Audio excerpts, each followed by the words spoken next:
नमस्कार। कभी सोचा है कि एक जमाना ऐसा भी था जब मसाले सोने चांदी से भी ज्यादा कीमती हुआ करते थे। आज हम उसी दौर की कहानी में जाने वाले हैं। एक ऐसी जबरदस्त रेस की कहानी जब यूरोप की बड़ी बड़ी ताकतें भारत के खजानों के लिए समुंदर से लड़ रही थीं। तो चलिए शुरू करते हैं ये कमाल का सफर। तो सवाल यह है कि आखिर 15वीं सदी में पूरे यूरोप को भारत से इतना लगाव क्यों था? मतलब ऐसी क्या बात थी? जवाब छिपा है भारत की उन बेशकीमती चीजों में जिनके बिना यूरोप की दुनिया अधूरी थी। और ये थे वो खजाने, सिर्फ मसाले ही नहीं जो उनके बेस्वाद खाने में जान डाल देते थे, बल्कि वो मुलायम रेशम, बेहतरीन कॉटन और वो गहरा नीला रंग यानी इंडिगो, इन सब चीज़ों की यूरोप के बाजारों में ज़बरदस्त डिमांड थी। भारत एक चुंबक की तरह था जो सबको अपनी ओर खींच रहा था। देखिए, जमीन से जो रास्ता था ना, वो बहुत लंबा, खतरनाक और जेब पर बहुत भारी पड़ता था। तो एक नए सीधे समुद्री रास्ते की तलाश शुरू हुई। किसी को अंदाजा भी नहीं था कि यह खोज सिर्फ एक रास्ता नहीं, बल्कि पूरी दुनिया का इतिहास बदलने वाली थी। तो हुआ ये कि 15वीं सदी में ये खोज शुरू तो हुई, लेकिन कई दशकों तक समंदर में भटकने के बाद साल 1498 में वो ऐतिहासिक पल आया। एक पुर्तगाली नाविक वास्को डी गामा ने वो कर दिखाया जो तब तक नामुमकिन सा लगता था। वो समंदर के रास्ते भारत पहुंच गया था। हाँ, 1498 इस साल को दिमाग में बिठा लीजिए। ये सिर्फ एक तारीख नहीं थी, ये एक नए युग की शुरुआत थी। यूरोप से भारत का सीधा समुद्री दरवाजा अब खुल चुका था और अब दौलत और ताकत की सबसे बड़ी दौड़ शुरू होने वाली थी। तो ये वास्को डी गामा था कौन आखिर? वो एक बहुत ही हिम्मती पुर्तगाली सेलर था जिसने हिस्ट्री बना दी। जब उसका जहाज भारत के कालीकट बंदरगाह पर आकर रुका तो उसने सिर्फ एक नया ट्रेड रूट ही नहीं, बल्कि यूरोप की बाकी ताकतों के लिए भी भारत के दरवाजे खोल दिए।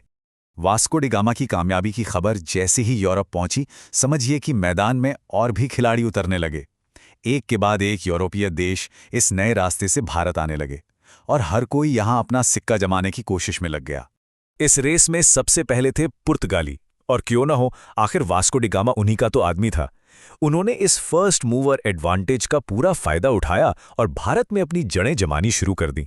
उन्होंने भारत के पश्चिमी तट पर अपने कई जरूरी ट्रेडिंग सेंटर्स बनाए, जिन्हें उस जमाने में कोठियां कहा जाता था।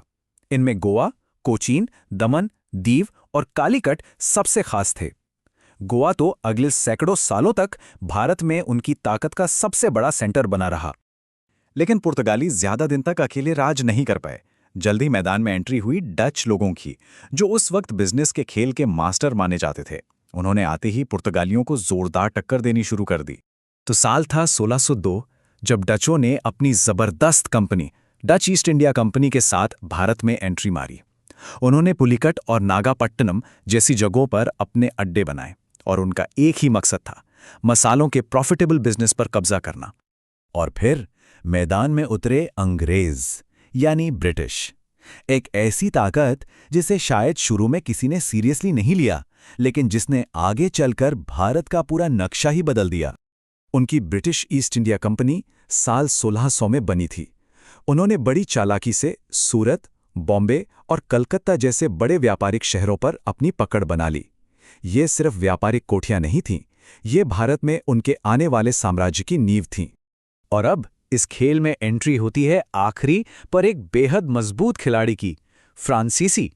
वो सीधे सीधे अंग्रेजों के कॉम्पिटिटर थे और भारत की जमीन पर इन दोनों के बीच अपना दबदबा बनाने की एक लंबी और जबरदस्त जंग शुरू हुई। फ्रांसीसी भी अपनी फ्रेंच ईस्ट इंडिया कंपनी लेकर आए। उनके मेन सेंटर्स थे पौंडीचेरी, चंद्रनगर, माहे और कराईकल। पौंडीचेरी में आज भी उनका कल्चरल असर साफ दिखता है। तो अब इतने सारे नाम हो गए, पुर्तगाली, डच, अंग्रेज, फ्रांसीसी, कौन कब आया, कहाँ आया। चलिए एक नज़र में सब कुछ फटाफट रिवाइज कर लेते हैं ताकि पूरी पिक्चर क्लियर हो जाए। तो देखिए, कहानी कुछ ऐसी है। पुर्तगाली 1498 में सबसे पहले आए, फिर 1600 के आसपास डच और अंग्रेजों की कंपनियां आईं और फिर फ्रांसीसी भी इस रेस में शामिल हो गए। सब ने भारत के तटीय इलाकों में अपने अपने मजबूत किले बनाए। तो सवाल यह है कि दौलत और ताकत की इस लंबी दौड़ का आखिरी नतीजा क्या निकला और वो कौन सी जरूरी बातें हैं जो हमें इस पूरी कहानी से याद रखनी चाहिए। चलिए देखते हैं। अच्छा, अगर इस पूरे टॉपिक से सिर्फ 3 बातें याद रखनी हो तो वो ये हैं। पहला यूरोपियन जो आया, वास्को डी गामा, साल कौन सा था? 1498।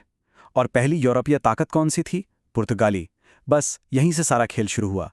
तो दशकों की इस जबरदस्त खींचतान, लड़ाइयों और डिप्लोमेसी के बाद इस बड़ी रेस का विनर सिर्फ एक था। अंग्रेजों ने अपनी चालाकी और फौजी ताकत से सबको पीछे छोड़ दिया और भारत पर अपना राज कायम कर लिया, एक ऐसा राज जो अगले 200 सालों तक चला। और यहीं पर हमारे सामने एक बहुत बड़ा सवाल आकर खड़ा हो जाता है। व्यापार के लिए शुरू हुई ये दौड़ आखिर भारत के मुकद्दर को हमेशा हमेशा के लिए कैसे बदल गई? ये सिर्फ एक ट्रेड कंपटीशन नहीं था, इसने भारत के इतिहास को एक ऐसा मोड़ दिया जिसने सब कुछ बदल कर रख दिया। सोचने वाली बात है ना?